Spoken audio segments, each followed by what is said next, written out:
కళాయి పెట్టుకొని ఆయిల్ పోసుకున్న తర్వాత అందులో ఉల్లిపాయ పేస్ట్ వేయాలి.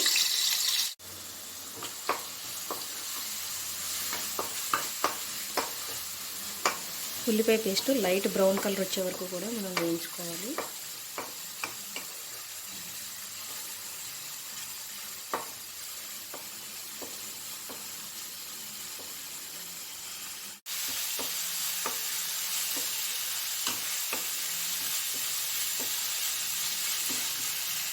తర్వాత ఇందులోని అల్లం, వెల్లుల్లి, పచ్చిమిర్చి, కరివేపాకు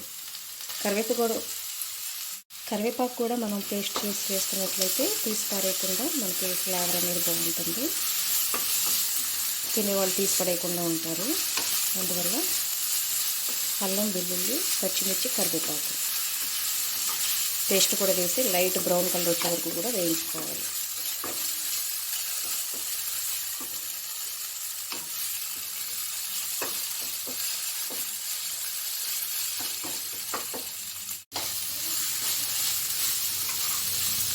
ఇలా వేగుతున్నప్పుడు ఇందులో లైట్గా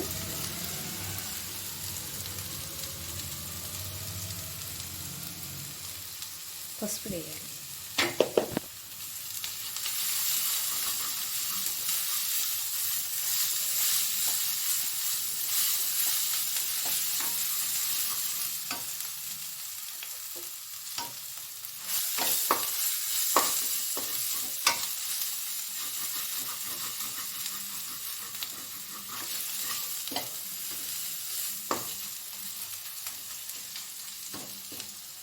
తర్వాత ఇందులో 1/2 స్పూన్ సాల్ట్ వేయాలి.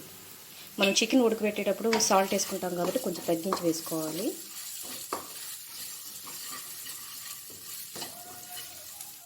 ఇప్పుడు బాయిల్ చేసుకున్నటువంటి చికెన్ పీసెస్ వేయాలి. ముందుగా చికెన్ని శుభ్రంగా కడిగి కొంచెం పసుపు, సాల్ట్ వేసి మనం నీళ్ళు ఏమి లేకుండా పూర్తిగా ఇంకిపోయే వరకు కూడాను చికెన్ని బాయిల్ చేసి పెట్టుకోవాలి. ఆ చికెన్ ఇందులో వేసి ఫ్రై చేసుకోవాలి.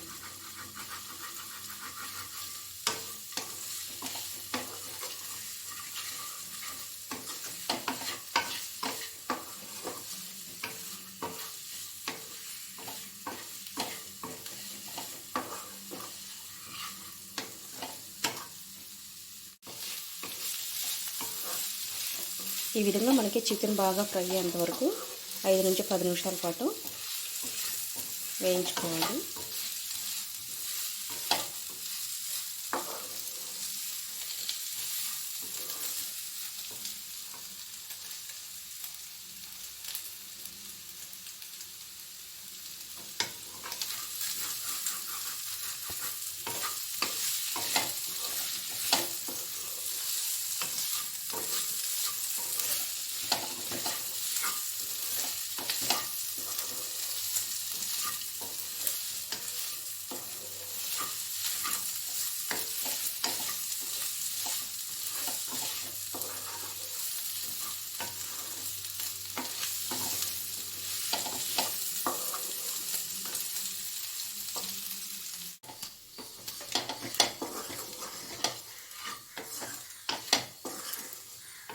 ఈ విధంగా వేగిన తర్వాత మనకి 10 నుంచి 15 నిమిషాల వరకు టైం పడుతుంది.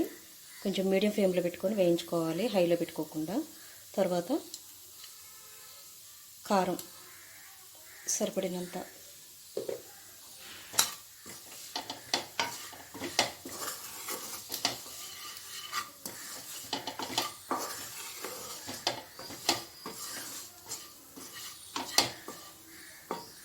తర్వాత ధనియాలు, జీలకర్ర, చెక్క, లవంగం, సోంపు ఇవన్నీ కలిపి పౌడర్ చేసుకున్నటువంటి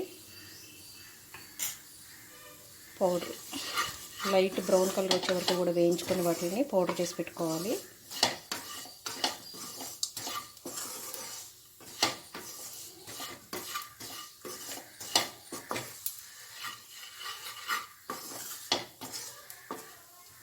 తర్వాత అందులో 1/2 స్పూన్ నిమ్మరసం, ఎక్కువగా వేసుకోకూడదు, పులుపు వస్తుంది. లైట్గా వేసుకొని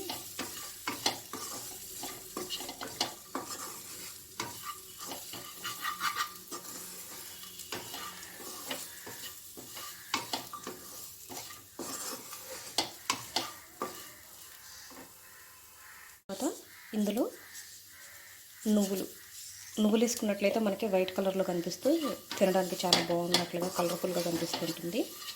అందుకోసం మనం నువ్వులు కూడా వేసుకొని ఇవన్నీ వేస్తూ మనం సిమ్లో పెట్టుకొని వేయించుకోవాలి, హైలో పెట్టుకోకుండా. ఇలా 1 మినిట్ వరకు మనం వేయించుకోవాలి.